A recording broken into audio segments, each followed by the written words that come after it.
Unlocking the Soul, hosted by Rob Simperman and produced by Simplify Films. Episodes cover mature and controversial themes, including death, murder, and suicide. Consider this when deciding whether and when to watch. 28. Contacting the living. Despite their many activities, these departed souls are still able to reach us if called upon. Dr. Michael Newton. Souls in the spirit world sometimes feel drawn to contact the living. Seth tells us this generally happens from the midplane, that foyer just outside the barrier to the spirit world we discussed earlier.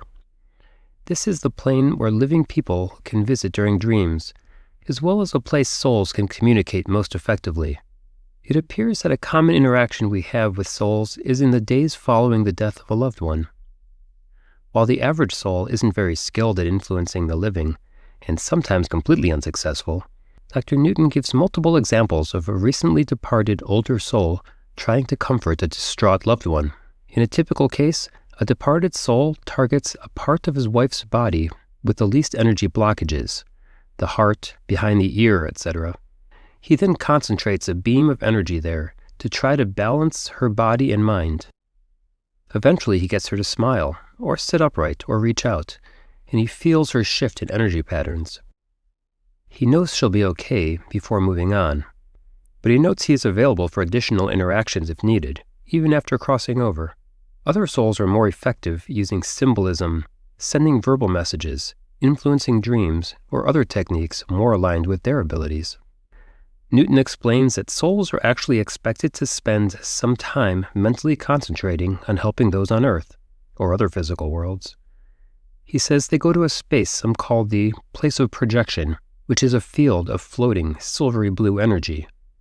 There they project outward to a geographical area or to a particular loved one and send positive vibrational energy in an attempt to comfort or effect change. This aligns with Casey saying that along our God-given growth plan, we may deviate or make an error of individual activity, but we can realign our plan and get back on track. Or in the words of John Lennon and Paul McCartney, we get by with little help from our friends. But once we're back on our feet, how do we have fulfilling lives? 29. Creativity, actualization, and love. We are born to bring the creative, spiritual world into the daily, material world. Edgar Cayce. First, let's look at the source of our creativity. Canon subjects say that anything beautiful in our world is a reflection of something in the spirit world that's even more beautiful. And Seth tells us that everything that exists physically first exists in our thoughts and feelings. He also tells us that our higher self can bring inspiration to our lives from across time, space, and even from different lifetimes. And we've already talked about how our guides can be like a muse helping us with creative ideas. So it sounds like creative ideas are readily available to us. So what's the problem? Intent is the key driver of creation. Seth notes often that you get what you concentrate upon. There's no other main rule, he says. Edgar Cayce adds that lasting change requires us to find a higher motivation, a new ideal as a vision for ourselves, such as love, joy, knowledge, or freedom. He adds that patience and tolerance are particularly powerful because they are such contradictions to the materialist defaults of our ego. So how does it all work? Cayce used the metaphor of the spirit as a light bulb, the mind as a movie film, and the image on the screen as a physical reality. Sounds like an easy enough formula. Then why aren't we all Leonardo da Vinci's? Well, it comes down to the disconnect between our desires and our thought patterns. Paul Selig's guides explain it well. I want a lover. Why don't I have a lover? I want more money, but I can't seem to keep more money. I want a friend, but I don't have a friend. You can ask all these questions and we'll give you the same answer anytime. When you have a pattern that sabotages your own life's intentions, you have a pattern that needs to be cleared. We all know people who want to be healthy, but they constantly ask their friends and family, why am I always sick? That repetition is a form of self-hypnosis. It reinforces the exact opposite of the belief that they desire. This is why visualization techniques are so effective. By picturing a desired situation numerous times per day, we cut through those limiting beliefs by believing our goals can be realized. understanding that our ability to create on this physical earth plane is constrained by design. Sure, in a dream or in the spirit world, we can think of an orange pumpkin and find one in our hands. But here we have laws that we have agreed to as a collective. Some of them are laws of physics, like gravity, but another is the delay between thought and reality. Canon notes that without that delay, otherwise known as effort, we would have chaos here. We would never be able to change our mind or improve our plans before creating. Selig explains that going beyond physical rules, however, he says that on a matrix level, we all agree on things like that pigs can't fly. However, he says that we're also in agreement with things like, I am not allowed to know myself as a divine being. Only the priest can give me the release of my sins. Only the Father in heaven can solve this problem. He encourages us to question and push against these beliefs. Like with anything else, we get the energy we need once we set the intention and keep the focus. You're noticing we're not just talking about painting and sculpting anymore. We're talking about branching reality within the bounds of our laws, and indeed pushing those laws beyond their limits. Seth explains that we can bring about almost any reality within the range of probabilities through the use of imagination combined with great expectations. You might be wondering, what new world would you create if you had the power? I ask you to hold that thought because we'll discuss the new earth soon enough. But now we must improve our understanding of love, for, as Seth puts it, love and creativity are synonymous.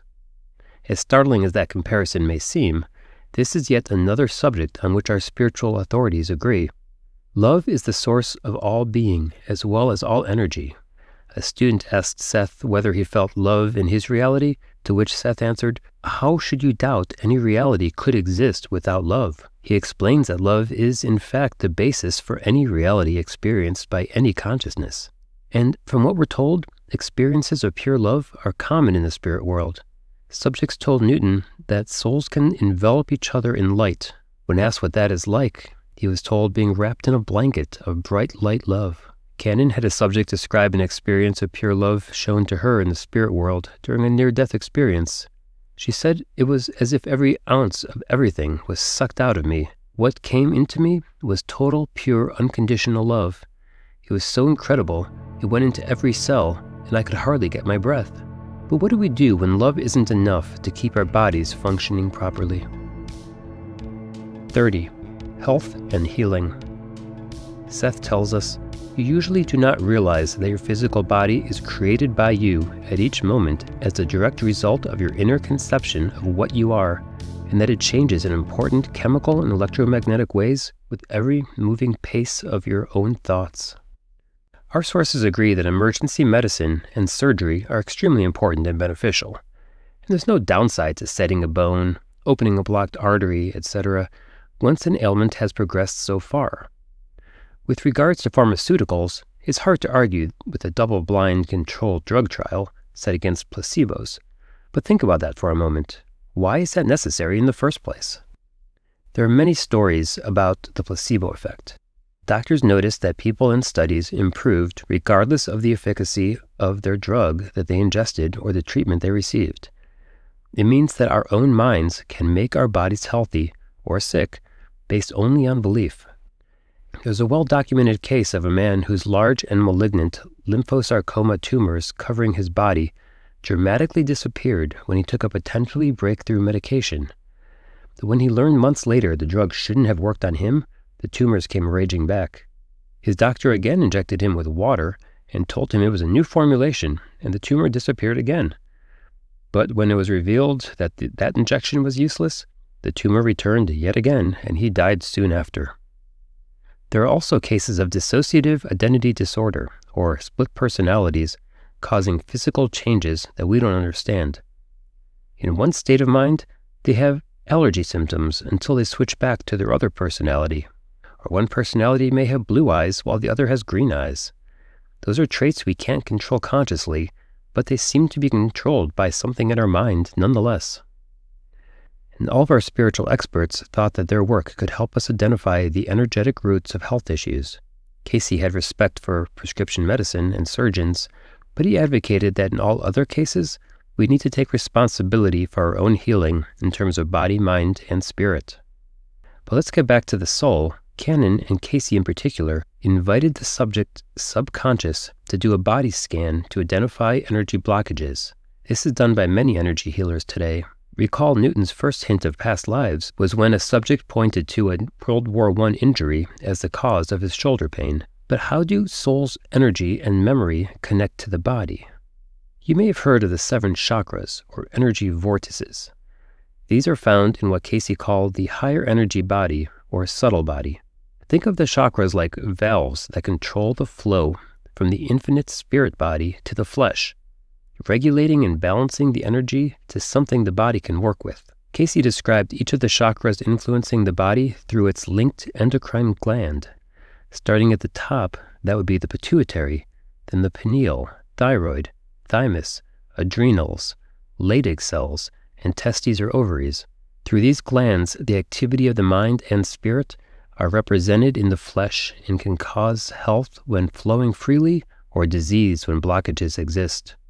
Casey provided remedies to clear these blockages. He advocated for holistic, natural approaches because healing must occur in the mind, body, and spirit. In fact, the Journal of the American Medical Association said in 1979, the roots of present-day holism probably go back 100 years to the birth of Edgar Cayce in Hopkinsville, Kentucky. One study estimated 85% success rate on Cayce's 22,000 remedies. But that's not the only approach to energetic health.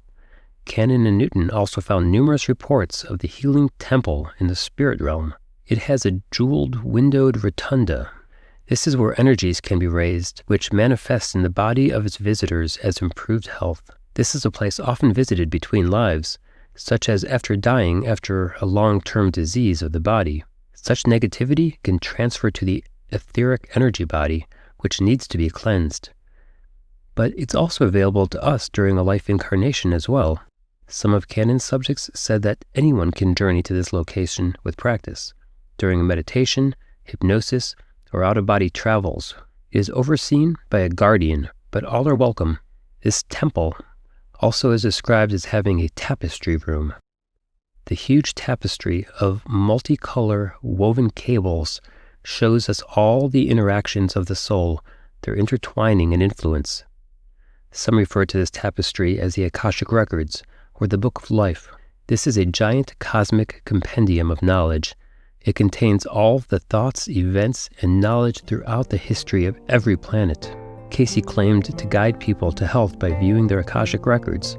Numerous practitioners today specialize in this approach to healing, accessing the records through meditation or intuition. If our souls can raise our bodily vibration for health and creation, are there any limits to the ascension that our human bodies can achieve?